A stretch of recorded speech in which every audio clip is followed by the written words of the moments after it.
وبركاته. بسم الله الرحمن الرحيم. الحمد لله رب العالمين، والصلاة والسلام على أشرف الأنبياء والمرسلين نبينا محمد وعلى آله وصحبه أجمعين. رب اشرح لي صدري ويسر لي أمري واحلل عقدة من لساني يفقه قولي. أما بعد. Puji dan syukur bagi Allah Subhanahu wa taala, Tuhan sekalian alam. Selawat serta salam atas junjungan kita Nabi Muhammad sallallahu alaihi wasallam, juga atas ahli keluarga baginda, para sahabatnya dan para pengikutnya sehinggalah ke hari kiamat. Alhamdulillah. Apa khabar semua? Sihat pagi-pagi ni. Hujan sejuk molek ni kita ni. Alhamdulillah, pada pagi ni kita dapat kembali bertemu, dan insya-Allah pagi ni kita baca dari surah Ar-Ra'du bermula ayat yang ke 17 lah, sebab untuk tadabbur kita baca dari ayat yang ke 17. 16 kita dah baca dah semalam. Baik, tolong share pada sahabat-sahabat yang lain. Kita kongsikan bacaan Al-Quran dan juga tadabbur kita pada pagi ini dengan kawan-kawan kita. A'udzu billahi minasy syaithanir rajim.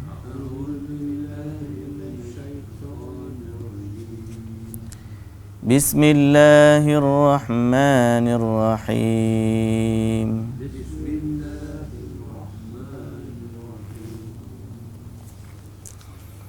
أنزل من السماء ماء فسالت أودية بقدرها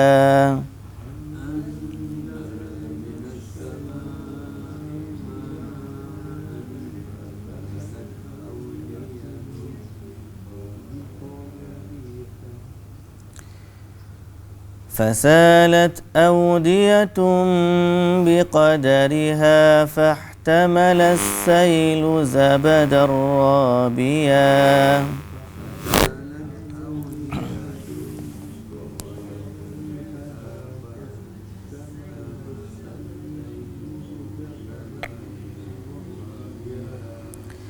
ومما يوقدون عليه في النار ابتغاء حلية أو متاع زبد مثله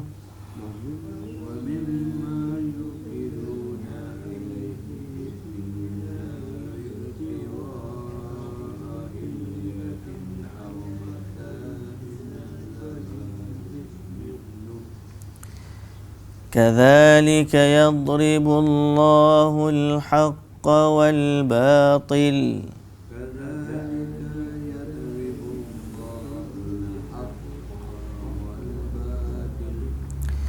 فأما الزبد فيذهب جفاء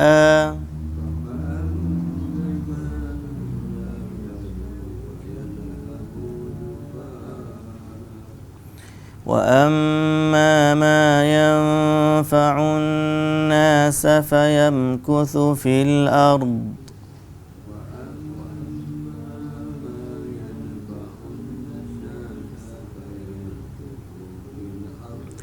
كذلك يضرب الله الأمثال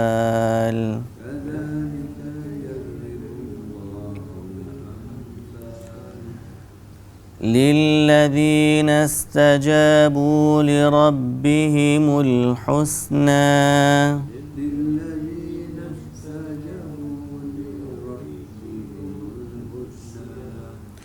والذين لم يستجيبوا له لو أن لهم ما في الأرض جميعا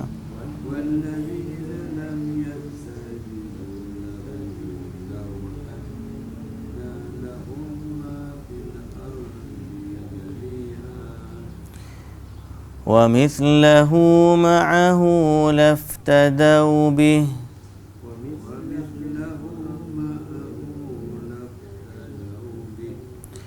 أولئك لهم سوء الحساب ومأواهم جهنم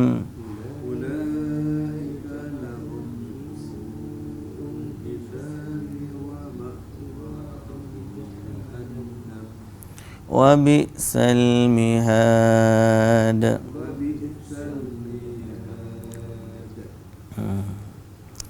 Baik, bismillahirrahmanirrahim. Alhamdulillah. Syukur pada Allah Subhanahu wa taala, selawat serta salam atas Nabi kita Muhammad sallallahu alaihi wasallam. Para jemaah, para penonton, para followers yang ada di Facebook kita ni, pakat-pakat share untuk kita kongsikan kebaikan Al-Quran dengan kawan-kawan kita di luar sana. Okey, man dalla ala khairin kafa'ilih, siapa yang menunjukkan kepada kebaikan maka dia seperti orang yang membuat kebaikan itu sendiri. Jadi kalau kita boleh pakat-pakat kongsi dengan kawan-kawan yang lain, mudah-mudahan dia mendapat manfaat dan kita juga mendapat pahala daripadanya. Pakat-pakat kongsi, alhamdulillah, kita pagi-pagi sekarang ni pun dah bertambah ramai dah yang ikut kita, alhamdulillah. Jadi kita kongsi-kongsikan dengan sahabat-sahabat yang lain. Pakat kongsi, mudah-mudahan Allah Subhanahu wa taala memudahkan ataupun memberi peluang ramai orang untuk mengikuti kuliah kita pagi-pagi, insya-Allah. Baik, hari ini topiknya sambungan dengan semalam lah. Kesinambungan tu senantiasa ada. Bila kita berbicara tentang ayat-ayat Al-Quran, dia adalah sebuah kitab yang menceritakan kepada kita pelbagai perkara, ada kisah, ada contoh teladan, ada perumpamaan dan sebagainya. Tapi semalam kita sebut dah bahawa semua kandungan Al-Quran datang untuk mengajak kita mentauhidkan Allah dalam sudut ibadah, itu tauhid uluhiyah. Cerita Al-Quran berkait tauhid uluhiyah. Contoh dalam Al-Quran berkait dalam tauhid uluhiyah, di mana Allah Subhanahu wa taala sebut di awal muka surat ni, lahu da'watul haqq, miliknya lah hak untuk disembah. Okey, miliknya lah Allah hak disembah yang sebenar. Hak disembah yang sebenar. Lalu Allah Subhanahu wa taala menceritakan bahawa dialah Allah yang maha berkuasa, selain daripada Allah tidak berkuasa, dan sekalian alam, semesta alam, daripada langit, bumi, bintang, matahari, bulan, pokok, batu, haiwan, segala makhluk yang lain tunduk sujud kepada Allah Subhanahu wa taala. Tunduk dan sujud kepada Allah Subhanahu wa taala. Dan Allah Subhanahu wa taala menyatakan bagaimana selain daripada Allah tidak berkuasa. Mereka semua makhluk yang dicipta kaku dan tidak memiliki kuasa ketuhanan. Jadi mereka tidak berhak dan tidak layak pun untuk disembah. Okey, Allah ni Tuhan yang maha agung. Tuhan yang maha bijaksana, Tuhan yang maha perkasa, Tuhan yang maha pemurah. Dan bila Allah Ta'ala sebut tentang dirinya, dia adalah untuk menggambarkan kemuliaan Allah Subhanahu wa Ta'ala. Semalam saya dengar ada satu ceramah motivasi dianya. Tetapi dia ada berkait dengan hubungan kita dengan pasangan dan sebagainya. Dia bagi satu perumpamaan ataupun topik semalam tentang kemaafan, cerita tentang maaf. Kita kongsilah supaya boleh dapat manfaat. agar jadi suami hebat, suami sweet isteri sweet, suami hebat, macam baru ni kita kata. Soal kemaafan, dia kata kadang-kadang orang ni antara suami dengan isteri, topik ni tidak kaitan secara langsung dengan ibadah, cuma kita bagaimana kita nak panggil Allah memperkenalkan dirinya supaya kita bertambah kasih dan sayang kepadanya. Antara suami isteri senantiasa adalah isu-isu lautan yang penuh dengan ombak dan badai. Adalah senantiasa. Dia tidaklah kata tasik yang tenang. Tapi sebenarnya dia kata ombak dan badai ni adalah untuk kita ni belajar, mengenali. Dia bagi tahu contoh, dia kata satu pasu waktu dia ke London, ada satu pasu milik dinasti Cina. Maharaja mana tak tahulah, lupa dah. Dia kata ada pasu ni sangat mahal. Sebab satu hari dia pecah. Dia terjatuh sehingga pecah. Bila pecah ni, kemudian Maharaja tu perintahkan supaya tampal balik tembikar tu, dan dia tampal dengan emas. Jadi dia lekat-lekat balik tu dengan emas sehingga dia bercantum balik. Dan pasu ni akhirnya jadi pasu yang sangat mahal harganya. Padahal dia dah pecah sebelumnya. Cuma dia kata kita ni setelah pecah, apa interaksi kita setelah daripada itu? Jadi kalau kita kata hati kita berasa salah dan sebagainya, akhir sekali dia kata cara kita cantum balik antara hubungan kita adalah dengan kemaafan. Kemaafan ni adalah satu perkara yang mencantumkan hati yang berkecai. Sama ada pada yang bersalah ataupun yang melakukan kesalahan, sama ada yang melakukan kesalahan ataupun yang dilakukan kesalahan. Bila kita buat salah dengan orang tu pun rasa kecil hati, kita pun rasa tak puas hati. Tapi bila dia maaf kepada kita, dia rasa tenang dan kita pun rasa tenang. Cuma dia kata ada kadang-kadang manusia ni ada halangan untuk memaafkan. Antara halangan dia adalah salah faham dalam memaafkan. Seolah-olah bila kita memaaf, kita tunduk, kita dilemah. Tidak, padahal orang yang memaafkan adalah orang yang hebat. Betul tak? Sebab apa? Bukan senang nak memaafkan. Bukan senang nak memaafkan.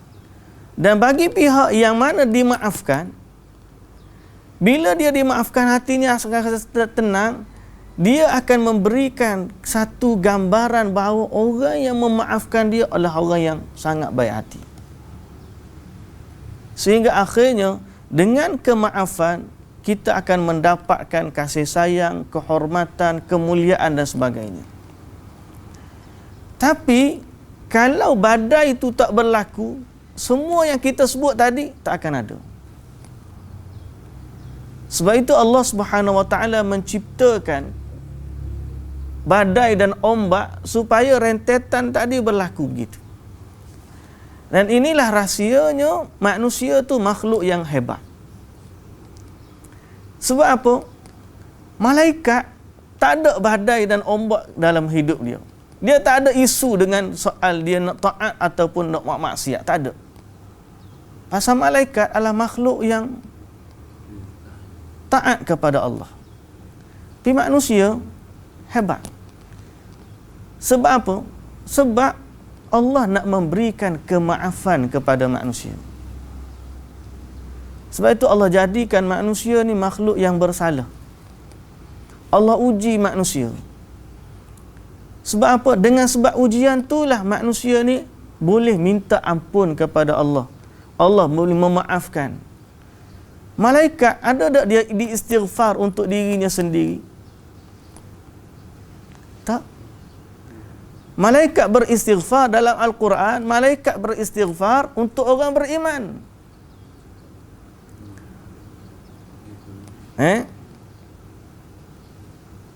Wa yastaghfiruna lilladzina amanu Rabbana wasi'ta kulla syai'ir rahmatan wa ilma.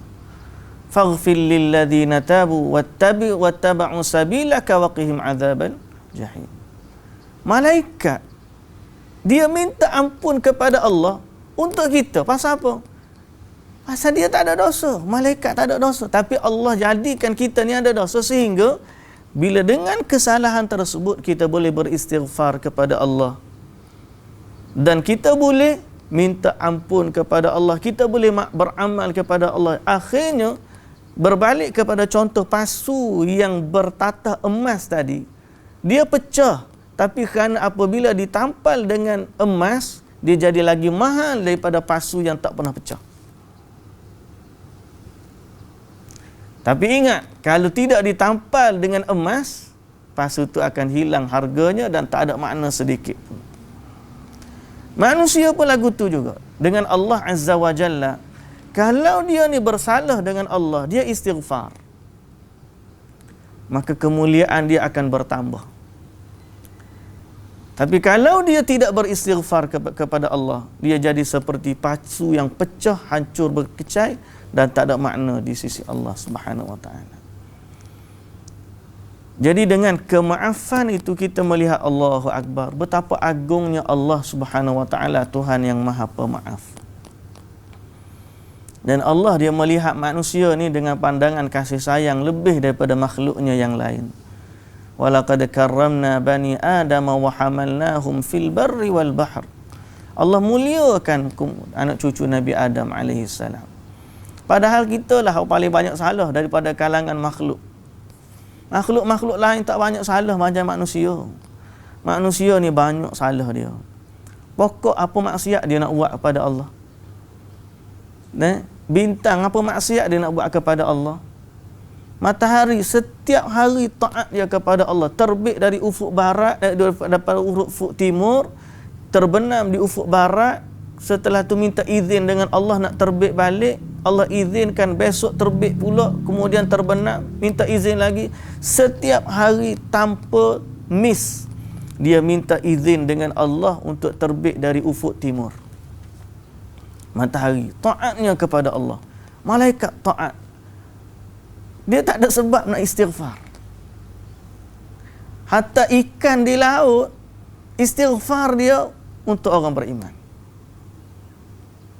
Burung bertasbih, doa dia untuk orang beriman. Malaikat, istighfar dia untuk orang beriman. Betapa Allah memuliakan manusia. Tapi manusialah paling banyak buat salah kepada Allah. Allah memandang manusia dengan pandangan kasih sayang. Sebab itu kasih sayang tanpa syarat ni istimewa. Nabi SAW bagi tahu contoh waktu Nabi dengan tentera dia sedang berjalan, gahnya tengok seorang ibu. Kalau kita ni ajaib, Nabi ni SAW ajaib sosok tubuh. Dengan pakaian perang, dengan tunggangan perang, perjalanan yang mana hati kental, keras.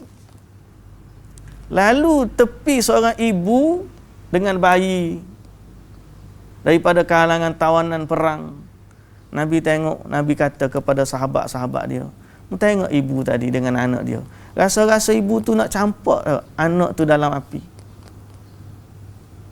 Macam mana Nabi SAW boleh bagi tahu kepada sahabat dalam situasi tu dengan kelembutan hati begitu? Masya Allah.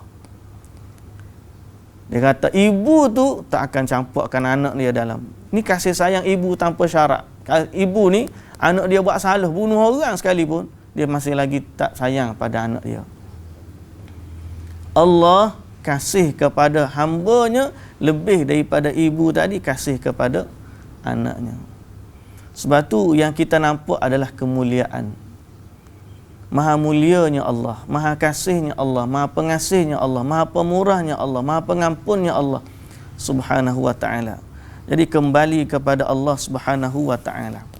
Okey? Dan ingat, tutuplah kesalahan kita, tampallah kepingan-kepingan kaca yang berderai dalam hidup kita dengan tinta ataupun dengan cairan emas yang menambahkan harga diri kita di sisi Allah Subhanahu wa taala, itu dengan banyakkan beristighfar kepada Allah. Dan semua ni tidak akan berlaku melainkan seorang itu menjadi hamba kepada Allah dengan mentauhidkan Allah pada uluhiyahnya. Ini yang topik yang kita baca pada semalam. Asas kepada kehidupan kita adalah mentauhidkan Allah pada uluhiyahnya, itu pada penyembahan. Kita tak sembah melainkan Allah. Jadi kalau tiba-tiba dia sembah selain daripada Allah, tidak akan berlaku tinta emas dia tu. Malah dia akan pecah, berderai, malah hancur, dibakar pula dalam api. Okey. Baik. Kita sambung cerita tentang ayat dengan 17. Akhir semalam ayat 16. Qulillahu khaliqu kulli syai'in wa huwal wahidul qahar. Katakanlah Allah lah pencipta segala sesuatu dan dialah yang maha satu esa-esa dan dialah yang maha perkasa. Baik. Ayat yang ke-17. Anzala minas sama'i ma'an fasalat awdiyatun biqadariha fahtamala as-sailu zabadar rabiyah. Allah dialah yang menurunkan air dari langit. Rahmat lagi. Kita buat salah pun Allah bagi rahmat kat kita. Fasalat awdiyatun, lalu air tadi membanjari tanah-tanah lembah. Turun air, hujan, air tadi pun banjir, atau membanjiri itu maknanya membasahi. Fasalat awdiyah mengalir. Biqadariha, dengan qadarnya. Okay? Dengan qadar. Fasalat awdiyatun biqadariha. Dia membanjiri lembah-lembah menurut qadarnya. Ini pun keagungan Allah. Membanjiri lembah-lembah dengan qadarnya. Maknanya apa? Lembah ni ada yang luas, ada yang kecil. Tasik ada yang besar, ada yang kecil. Jadi Allah Ta'ala turunkan hujan, air ni mengalir, nak pergi tasik mana, nak pergi lembah mana, semuanya sudah ditentukan oleh Allah. Macam kita kira lah, kita ni kira paip kita besar mana, pressure dia banyak mana, berapa ribu gallon seminit nak kena masuk air. Kita semua ada kira-kira. Ingat hujan turun tu tak ada kira-kira macam tu. Ada. Banyak mana air nak turun lembah ni. Tu kita tu. Belakang rumah tu ada parit besar. Sungai lah. Sungai tapi ada parit. Waktu turun hujan, air banyak. Sehingga bila JPS nak buat longkang, dia kena kira sukatan tu supaya air yang dia buat longkang tu sesuai kedak dengan kandungan air yang mengalir. Kita punya kolam longkang situ punyalah besar. Di tempat rumah Abang Fadil lagi besar daripada tu. Nah, ada longkang besar, ada longkang kecil, ada longkang lagi kecil. Pasal apa?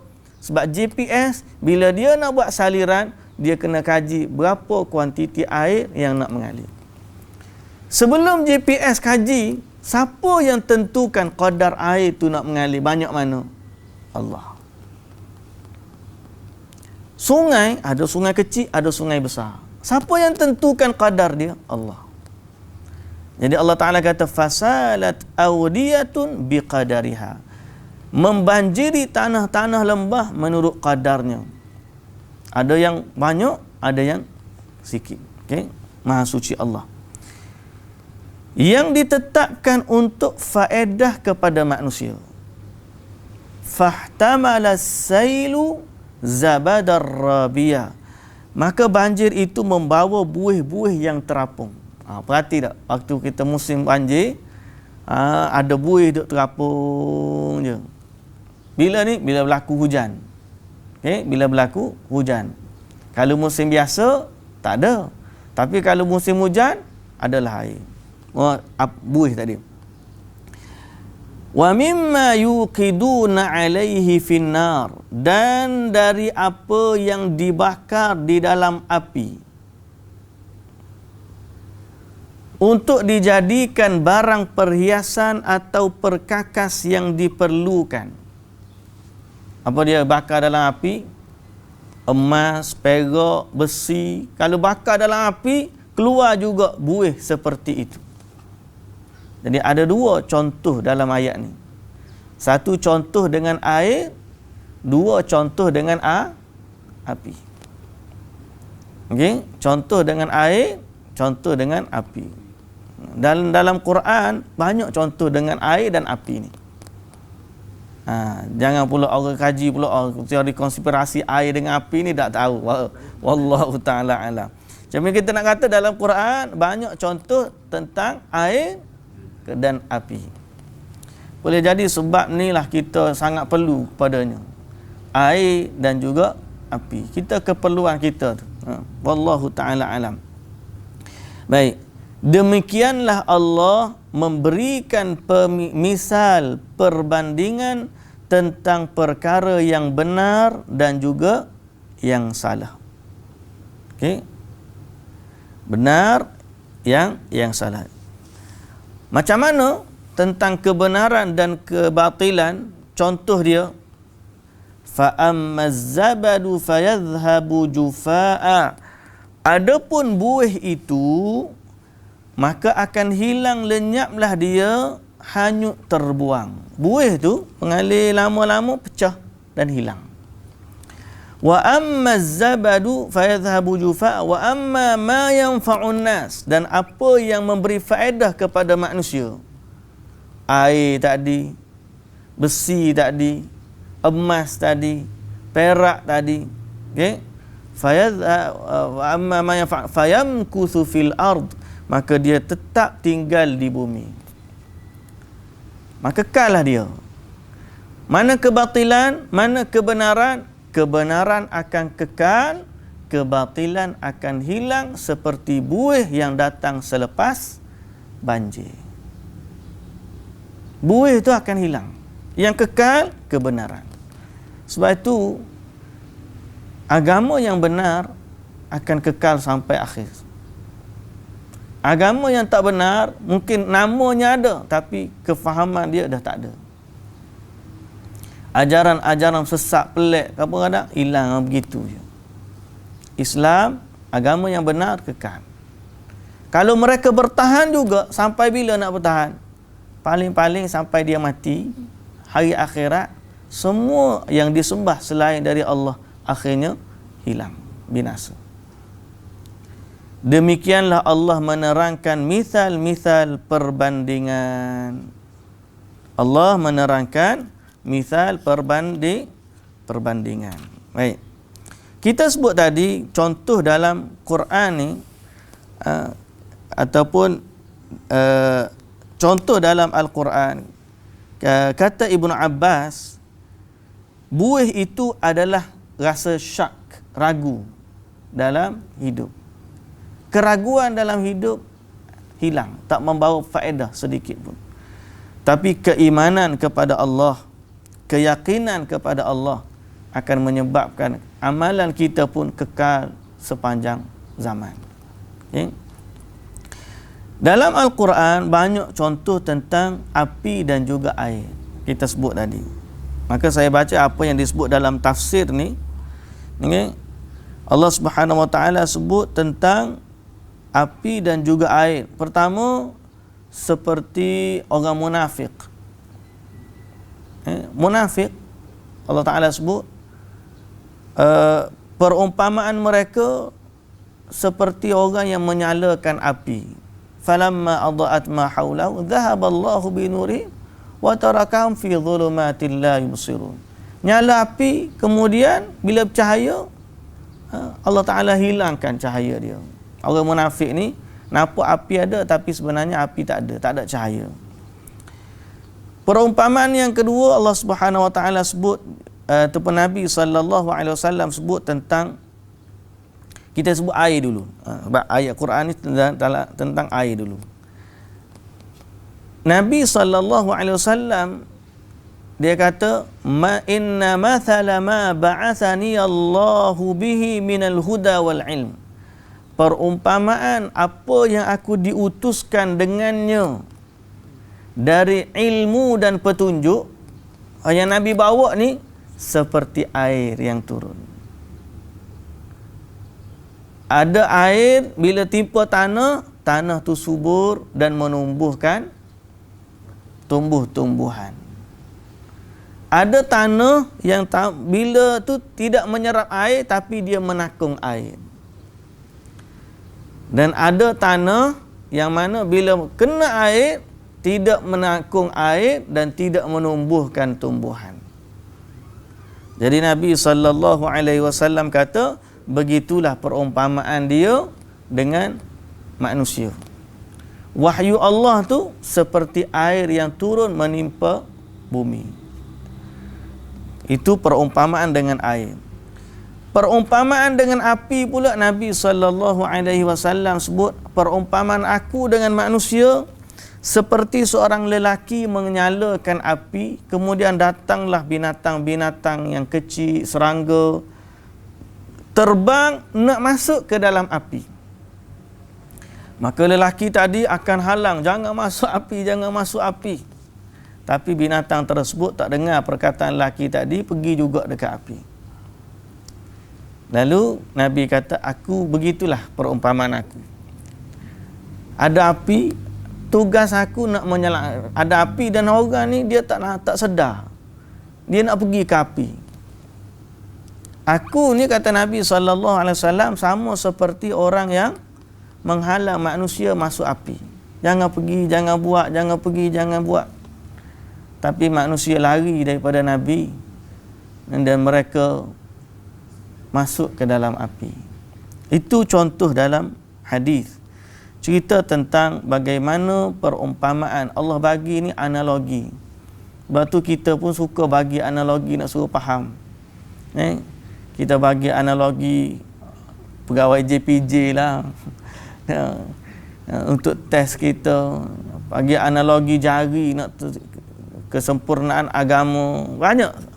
Saya suka bagi analogi mancing dengan haji yang mabrur, dengan trofi dan sebagainya. Suka bagi analogi. Pasal apa?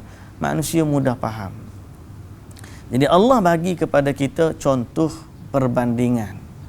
Bahawa iman yang ada dalam kita ni, kalau kita jaga yang murni, dia akan kekal sampailah akhirat.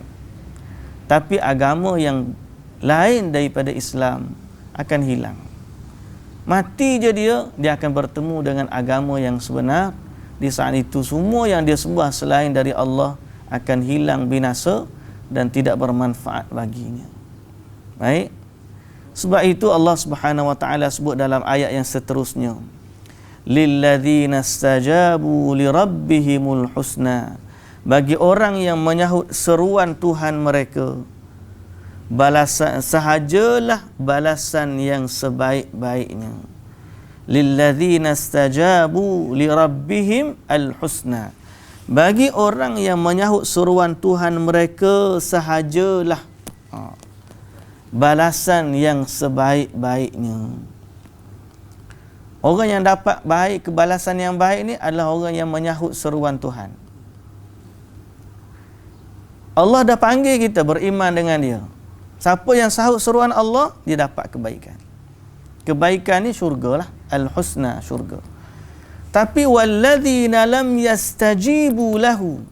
Orang yang tidak menyahut seruan Allah. Okay? Orang yang tidak menyahut seruan Allah. Apa jadi? Mereka akan diazab oleh Allah. Dan kalaulah mereka mempunyai segala apa jua yang ada di bumi, kemudian disertai dengan sebanyak itu lagi, makna 2 kali ganda. Okey, 2 kali ganda. Kalaulah mereka mempunyai segala apa jua yang ada di bumi. Ni Tafsir Pimpinan Rahman. Bahasa dia ni lah yang saya baca ni. Kalau mereka ada segala harta di bumi. Berapa? Banyaklah harta bumi ni. Cuba kira harta bumi ni banyak mana. Tak terhitung. Allah Ta'ala kata kalau semua yang ada di bumi ni harta dia, okay, daripada emasnya, peraknya, berliannya, tembaganya, petrolnya, uraniumnya, segala hasil bumi yang ada, gasnya, airnya, gapo lagi yang ada dalam perut bumi, semualah. Kemudian ada di atas permukaan bumi pula, balaknya, binatangnya, bangunannya, gapo lagi, semua harta-harta yang ada. Total kekayaan dia tak ada bank yang boleh simpan. Tak ada bank. Total kekayaan dia tak ada bank yang boleh simpan duit dia. Nah, kita ni kalau setakat bank boleh simpan lagi duit kita, tak saya sembang lah, tak kaya lagi. Nah, orang tanya berapa duit dalam bank? Kalau dia kata ada 10 bilion, tak sah. Pasal apa? Tak kaya lagi. Kalau kaya ni tak muat duit dalam bank. Qarun, siapa orang panggil bergedung-gedung, bawa dengan unta kunci dia. Kunci dia bawa dengan unta. Qarun, tak muat bank. Kita ni setakat ada nombor je. Berapa duit dalam bank? Oh, kalau ada 1 juta dalam bank. Apa ada? Nombor ya, kad ATM. Tak nak duit, cucuk, keluarlah dia. Tak kaya lagi. Ni kalau manusia tu kaya, ada duit, harta dunia ni milik dia belaka. Kemudian sekali ganda pula Allah Ta'ala kata, tentu mereka rela menebus diri dengannya, sanggup bayar untuk selamat dari azab Allah, sanggup bayar. Ya Allah, selamatkanlah kami dari azab-Mu. Berapa sanggup bayar? Aku bayar semua harta yang ada. Banyak mana mu ada? Aku ada 2 kali ganda bumi. 2 bumi dari sudut harta. Laftadau bih. Tapi Allah terima ke tak? Allah tak terima. Semalam saya dengar juga video Dr. Khalid Basalamah tentang cinta dunia ni lah. Dia kata, tuan-tuan, ni kalau ibu-ibu dia faham lah. Kalau dia ada diamond, permata, sebesar bola pimpong, buat cincin diamond dia besar bola pimpong. Ada orang buat ke tak ada lah. Tapi kalau ada lah, berapa nilai cincin dia? Tak tahu. Diamond, cincin tu sebesar bola pimpong.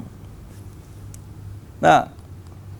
Tapi besar bola pimpong tu, kita ni nikmat dunia ni kita rasa hebat bila kita tengok dekat je. Sebenarnya tak ada apa. Bila dia jauh daripada kita, tak ada apa.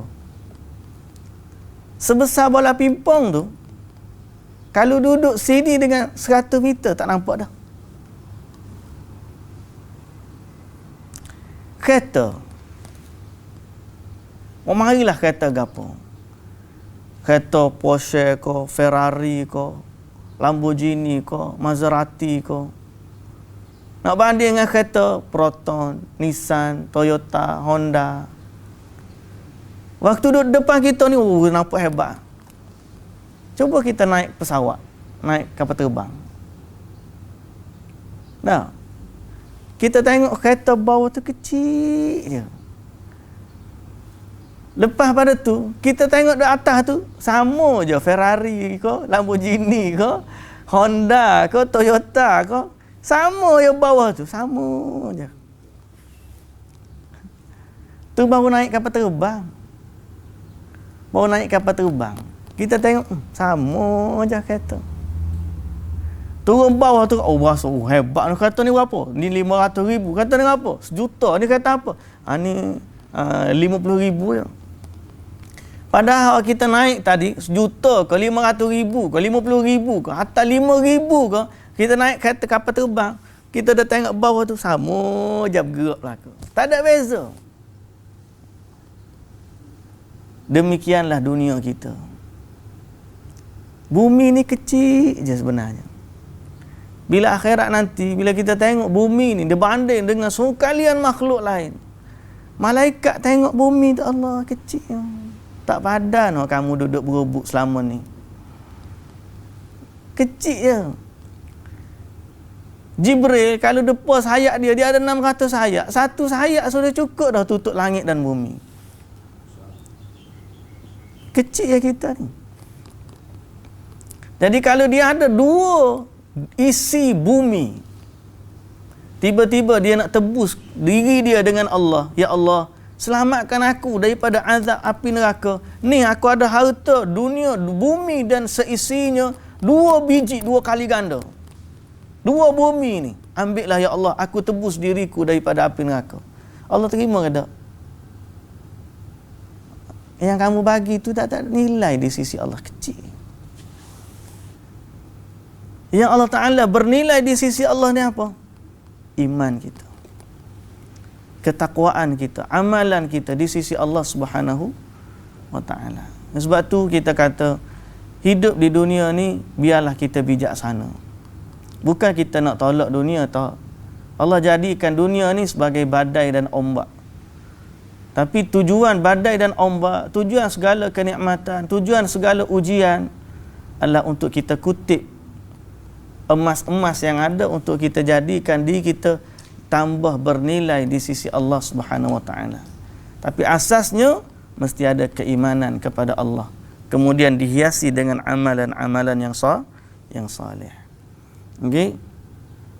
Jadi tentu mereka rela menebus dirinya. Alamak, terbalik ni. Mereka itu disediakan baginya hitungan hisab yang seburuk-buruknya, serta tempat kembali mereka adalah neraka Jahannam, dan amat buruklah tempat tinggal itu.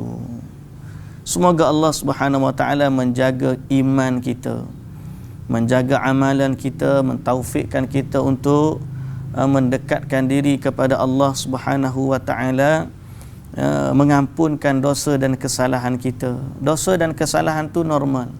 Namun manusia memang Allah ciptakan kita dengan kesalahan. Kalau tak bersalah, tak usah jadi manusia, jadilah malaikat.